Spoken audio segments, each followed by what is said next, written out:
तमाम मदारिस से वाबस्ता लोग या मुस्लिम एजुकेशनल इंस्टीट्यूट जो हैं उनसे वाबस्ता लोग हैं, तो हम इसलिए उसकी बात करें तो बेहतर है। हमने तालीम, इस्लामिक तालीम या यूं कहें कि दीनी तालीम और दुनियावी तालीम को दो अलग अलग शोबों में डिवाइड कर दिया।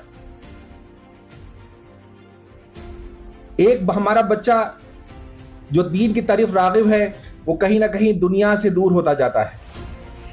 मैं अक्सर अपनी खानकाह में एक बात कहता हूं कि हमारे मसाजिद के वो इमाम कि जो जब मसल्ले पे खड़े होते हैं तो इमाम होते हैं, लेकिन ये बड़े अफसोस की बात है कि जितनी देर वो मुसल्ले पे होते हैं वो हमारे इमाम होते हैं, बाकी पूरी जिंदगी हम उनके इमाम होते हैं।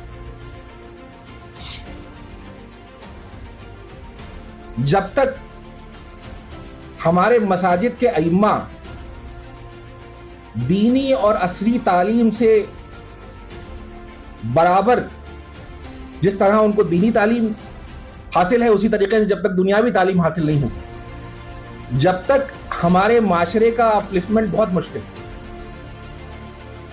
एक तरफ हम एक डॉक्टर को देखते हैं कि जो बहुत अच्छा डॉक्टर है लेकिन मस्जिद से दूर है,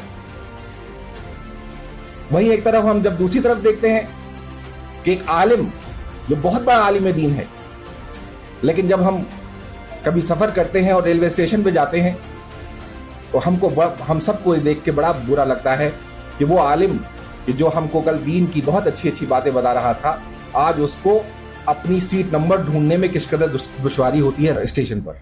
तो जरूरत यह है कि हमारे पूरे एजुकेशनल सिस्टम में जो है वो चेंजेस लाए जाएं। हाउ मच, मैं अब क्योंकि उलमा भी बैठे हुए हैं, मैं कहता हूं कि how much we are spending in जलसे जुलूस प्रोग्राम्स। मैंने एक कानपुर का एक रिव्यू किया था, तो इन साल भर के अंदर हमारे यहाँ जो आराज की महफिलें होती हैं, जो जुलूस और जलसों के प्रोग्राम होते हैं, अगर हम उस एक प्रोग्राम के अंदर 10,000 रुपए जोड़ लें और आपके कानपुर में 1,000 प्रोग्राम होते हैं तो हम तकरीबन 10 लाख रुपए ऐसे प्रोग्राम पे सर्व कर देते हैं कि जिसपे बैठने वाला ऑडियंस ये कहता है कि हम जुलूस में गए थे, मौलाना साहब ने तकरीर तो की, बहुत ही अच्छी तकरीर की, लेकिन क्या कहा ये पता नहीं।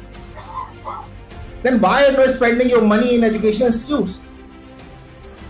You have to spend. देखिए कोई और नहीं आएगा हमको अपलिफ्ट करने। If we want to uplift our society, then we have to do something for our society.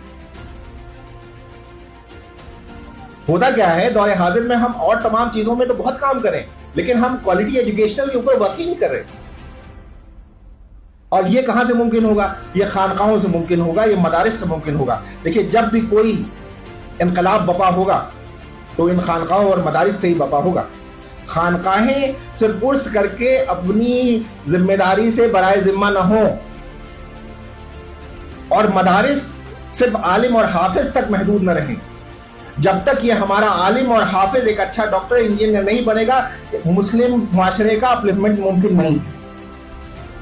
इसलिए दीनी और असली तालीम पैरेलल चलाई जाए और उस पर हम सब मिलजुल के बैठ के काम करें, और जब हम सब इंशाल्लाह इस पर काम करेंगे तो तकरीबन मुझे लगता है कि if we will start from today then it will take at least 50 years